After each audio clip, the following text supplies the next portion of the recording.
Imagine the chaos if the Mongol invasion collided with the Crusades. Some might argue they never crossed paths, so how can we decide who was stronger? Well, I dug through countless records, and lo and behold, I found their clash. In 1237, as Batu and Subutai waged war against Kievan Rus, they heard whispers that their conquered Cumans had fled to Hungary, taking everything, including the kitchen sink. The Hungarian king welcomed them with open arms and even gave them land. Now, according to Mongol customs, anyone who surrendered was added to their empire.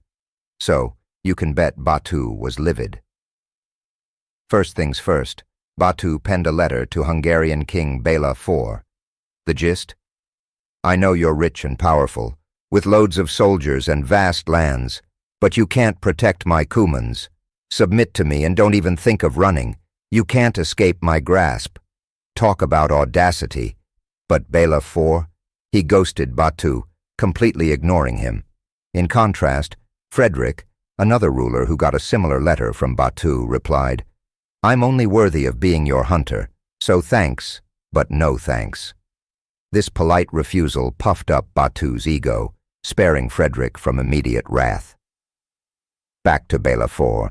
He not only ignored Batu, but also, from a strategic standpoint, Hungary was a must-conquer for the Mongols. So Batu and Subutai led their troops into Hungary. Meanwhile, Batu sent Baidar and Kadan with 20,000 men to Poland to block reinforcements from other nations. The Kingdom of Poland, seeing the approaching storm, quickly rallied a 50,000-strong army, eventually swelling to 80,000 with reinforcements, including the Knights Hospitaller, Knights Templar, and the fearsome Teutonic Knights.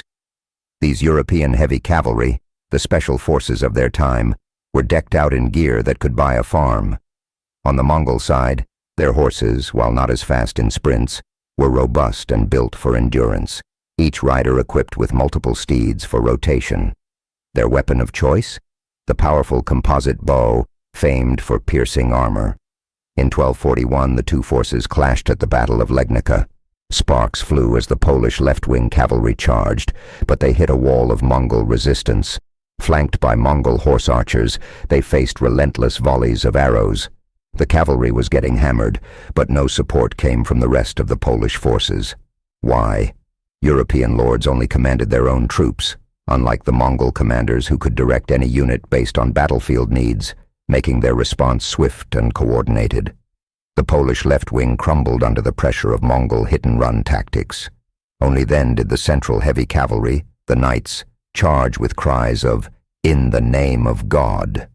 The Mongol vanguard, though brave, couldn't withstand the knights' onslaught and retreated. Teutonic Grand Master von Salza, seeing the retreat, ordered a full-speed chase. The Mongol light cavalry led the knights away from the battlefield into hilly terrain.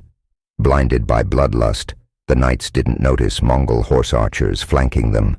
Though the heavy armor of the Teutonic knights rendered them nearly impervious to arrows, they continued their relentless pursuit. As the chase reached fever pitch, a sudden shout in Polish rang out, "Retreat!" Unable to see the battle ahead, Grand Master Ostoja feared being cut off and ordered a hasty retreat.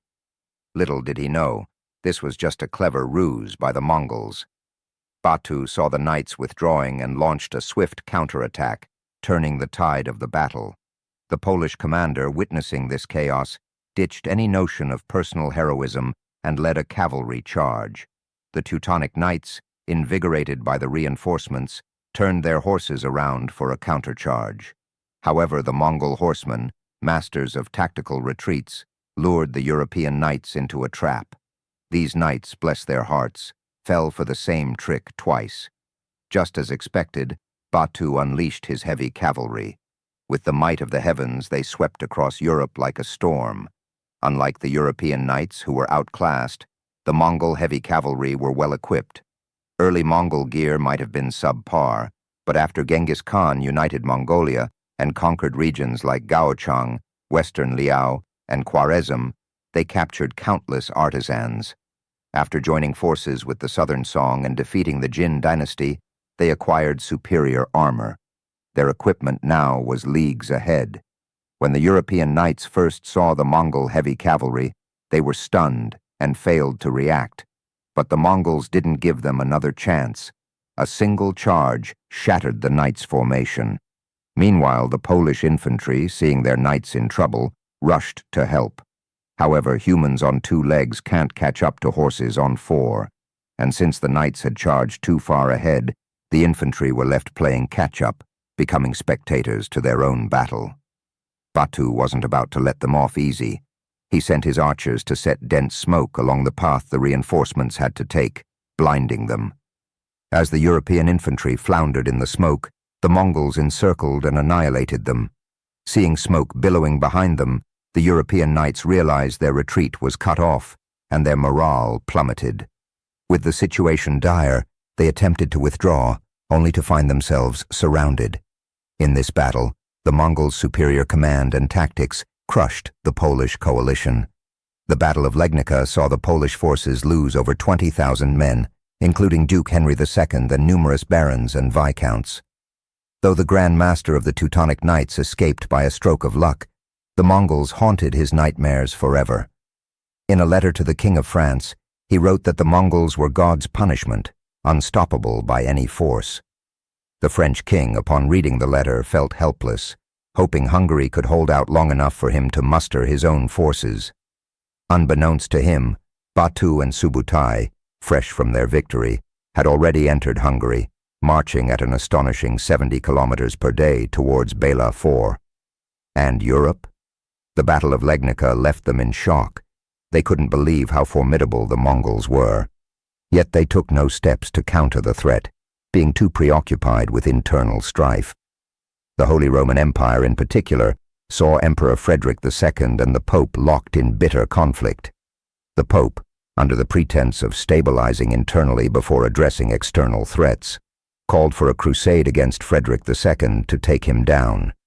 Béla IV of Hungary, a loyal supporter of the Pope, saw many young Hungarians join this crusade, which would later hinder his search for allies.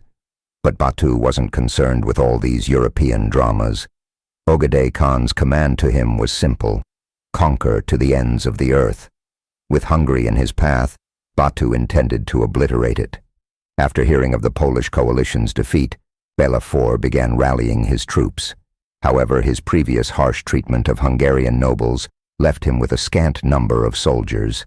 Luckily, the Cumans, whom Béla had previously taken in, came to his aid. With enough manpower, Béla fortified his defenses, strengthened castles, and destroyed roads to slow the Mongol advance. Christmas arrived, and Béla inspected every fortress and checkpoint before returning to the capital. Still uneasy, he summoned his nobles for a pre-battle rally. But the Hungarian nobles had demands.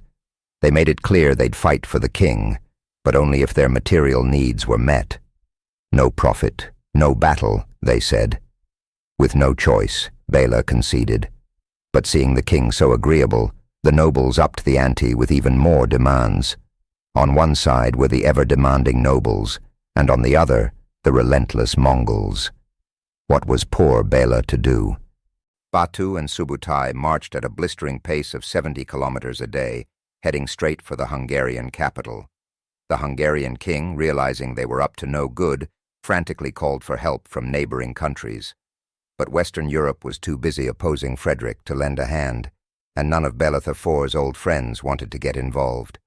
They all seemed to have forgotten the saying, "Leave a way out for others, so you can meet again in the future." Desperate, Béla turned to his enemies for help. The Duke of Austria, upon receiving the plea, didn't hesitate and marched his army out. However, he had his own agenda. He figured Béla wouldn't lose to the Mongols, but on the off chance he did, the Duke could reclaim some land from Hungary. What he didn't consider was that if the Mongols won, they wouldn't just let him off the hook. When Béla heard that the Duke had responded so quickly, he was thrilled. But before he could even host a welcome feast for the Duke, bad news arrived. The Mongols had breached Béla's well-established defenses in just 3 days. Apparently, their siege weapons included some early forms of firearms. It seemed like some people's combat effectiveness decreased the more they fought, while the Mongols just got stronger.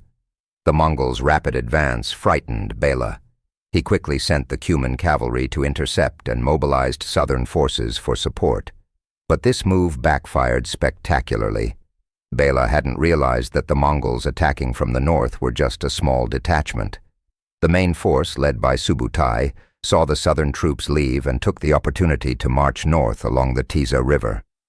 The Hungarian nobles, supposedly defenders of the realm, didn't dare raise a finger against them. Meanwhile, Batu, with only a small force, managed to push back the Cumans at breakneck speed. In just 2 days, the Mongols were only 30 kilometers from the Hungarian capital, a distance they could cover in the time it takes to eat a meal. You might be wondering, where was Béla during all this? He was busy haggling with the nobles.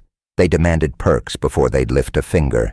The Austrian duke, seeing this, decided to join the negotiation game. "This person is my dearest relative, gotta up the pay," he'd say, not wanting to lose out on the spoils. Even though Béla was exasperated, he didn't yield, relying on the Cumans for support. But the nobles, seeing Béla wouldn't budge, decided to take drastic action. That night they stormed the Cuman leader's camp and slaughtered everyone, then announced to the city that the Cumans had betrayed them. The Cuman soldiers, upon hearing this, immediately abandoned the front lines, heading south while pillaging along the way, and eventually fleeing to Bulgaria. With no more obstacles, the Mongol cavalry had a clear path to Béla. Now Béla was beyond frustrated. To make matters worse, the Austrian duke blamed Béla, accusing him of being stingy. "I came all the way from Austria to help you, and this is how you repay me," he said, claiming that Béla's miserliness caused the whole mess. Béla was about to explode in anger when a messenger burst in with alarming news. The Mongols were at the city gates. The Austrian duke smiled, seeing the increased Mongol threat as a way to pressure Béla into concessions. Meanwhile, Batu and Subutai's forces had reunited. Facing the heavily defended city, they knew a direct assault wouldn't work. So they resorted to the classic Mongol strategy: lure the enemy out. The invincible Mongol cavalry, facing the Hungarian horsemen, inexplicably retreated without a fight. Meanwhile, their adversary, Béla IV, led an army of 100,000 out of the city to engage in battle. Little did he know, this was the classic Mongol feigned retreat tactic. Seeing the enemy had taken the bait, Batu and Subutai fell back, searching for the perfect battleground. They finally chose a spot near the Sajo River. Batu proposed a plan. He would lead a night raid on the Hungarian camp, while Subutai would flank them from the south. At the agreed time, they would launch a joint attack. Batu ordered his soldiers to hide in the forest, but as luck would have it, Hungarian scouts showed up. Fortunately, they just took a quick look around and left, missing the hidden Mongols by a hair. The scouts reported to Béla that there were no Mongols nearby, so the Hungarian troops set up camp by the river. However, the ever-suspicious Béla wasn't fully convinced. He ordered his brother, Kalman, to guard the stone bridge against a surprise attack, while he stayed at the main camp. Grumbling, Kalman led his troops to their post. Near the stone bridge, Kalman spotted a small group of Mongol cavalry. Already in a foul mood, he charged at them. The Mongols, caught off guard, had to engage. Their mission was to hold the bridge for Batu's night raid on the Hungarian camp. However, the narrow terrain and their light cavalry were no match for the heavily armored European knights. They were quickly defeated. Kalman, suspecting another Mongol trick, ordered his men to hold the bridge and not pursue. Having secured the bridge, Kalman returned to Béla to brag about his success. To boost morale, Béla threw a party in the camp that night. Meanwhile, Batu, upon hearing the news, quickly revised his plan. He knew cavalry wouldn't be effective in taking the bridge, so he brought out the cannons. At dawn, he decided, they would bombard the Hungarian positions. This was the first time in history that artillery was used in field battle. At dawn, the Hungarian troops at the bridge were startled by the sound of cannon fire. Their defenses were breached in moments. Batu was amazed by the cannon's power, thinking, "This is a keeper. Better not let the enemy learn about it." He ordered his cavalry to charge. The Hungarian soldiers, terrified by the cannon fire, ran for their lives. The fleeing soldiers returned to Béla, finding the camp in disarray from the previous night's revelry. They urgently reported the situation, but Béla was still groggy. Even when told the bridge was lost, he barely reacted. But the sound of enemy trumpets snapped him to attention. He quickly mustered his troops, declaring that anyone who was late would have their property confiscated. In no time, 100,000 soldiers were assembled. Batu hadn't expected them to gather so quickly. His plan for a sneak attack seemed doomed. In the open plain, his 30,000 men stood little chance against Béla's 100,000. But retreating would leave his artillery vulnerable. Determined, Batu ordered a full charge, invoking the heavens to aid in crushing Europe. This was going to be a tough fight. Unable to use their usual hit-and-run tactics, the Mongols faced heavy losses. Batu's forces were steadily pushed back towards the Sajo River, forming a crescent shape. Holding their ground was becoming increasingly difficult, with Hungarian cavalry repeatedly breaking through. Just when it seemed the Mongols might be overwhelmed, their artillery provided crucial support, preventing a total rout. Yet the Hungarians, spurred by a reward for capturing Batu, fought like madmen. Béla promised a dukedom to whoever brought him Batu alive, and his soldiers, driven by greed, attacked with ferocity. Batu, under immense pressure, prayed for reinforcements. At the last moment, Subutai's forces arrived on the battlefield. With heaven's help, Batu aimed to conquer Europe. Trapped at the stone bridge, he saw Subutai arriving just in time. Subutai, seeing Batu's predicament, used an unconventional tactic. Heavy cavalry in the front and light cavalry in the back, launching a sudden attack on the Hungarian flank. The surprise assault broke the enemy infantry's morale. Rejuvenated by the sight of reinforcements, Batu led his remaining soldiers in a counterattack, turning the Hungarian right wing into cannon fodder. Watching from afar, Béla IV was furious but powerless. To avoid greater losses, he hastily ordered a retreat. Fortunately for him, the order was timely, and sacrificing the right wing allowed most of his troops to escape. Batu and Subutai, after regrouping, decided to chase down Béla and finish him off. They didn't have to chase long before encountering the Hungarian army, now fortified with wagons used as makeshift barricades for their archers, with infantry ready for close combat. Batu, recognizing the familiar setup, didn't immediately order an attack. Instead, he surrounded the enemy and brought up his artillery. The cannon fire soon shattered the Hungarian lines. Had it not been for the Mongol encirclement, the Hungarians would have fled even faster. After hours of bombardment, Batu felt the time was ripe. He opened a gap in the encirclement, a classic tactic known as leaving an escape route, and launched a full assault. The Hungarian soldiers, ready to fight to the death, saw the gap and ran for their lives, discarding their armor to lighten the load. Béla, seeing the situation was hopeless, gathered his guards and fled. With Béla's departure, the rest of the Hungarian soldiers followed suit, and the Mongol cavalry chased them down, turning the plain into a hunting ground. What started as a clash of elite armies ended as a one-sided rout. Historical records indicate Hungary lost over 70,000 men in this battle. Batu capitalized on the victory by capturing the Hungarian capital, plundering it, and setting it ablaze. He then forged royal decrees to coerce local lords into accepting Mongol protection. Meanwhile, Béla, after numerous hardships, broke through the Mongol blockade and fled to Austria, seeking refuge with the same duke who had once helped him. At first, the duke welcomed him with hospitality, but soon Béla realized he was essentially a prisoner. The duke sought revenge for a past humiliation, and now had Béla at his mercy. The once mighty king had no money left. His pockets were emptier than his promises. Even if he sold his crown, it wouldn't cover the duke's demands. Seeing Béla's destitution, the duke coerced him into signing a treaty, ceding all towns west of the Danube to Austria, and swearing an oath not to seek revenge. Béla, now humbled, had no choice but to comply. After signing the treaty, the duke released Béla, but the danger was far from over. Mongolia's conquest had plunged Hungary into chaos, and Béla knew he could only regain power once the Mongols withdrew. He fled abroad, but the Mongols weren't willing to let him go. They sent forces to pursue him, looting every town along the way. Europe had no answer to the unstoppable Mongol advance. If this continued, the entire continent would fall. But then news arrived from Mongolia. Ogedei Khan had died. The Mongol commanders halted their advance, rushing back home to join the scramble for power. Their retreat gave Europe a much-needed breather. This ordeal was a calamity for Europe, but the nightmare awaiting them promised to be even worse. Thank you for watching. If you enjoyed this video, please like, subscribe, and share your thoughts in the comments. See you in the next episode.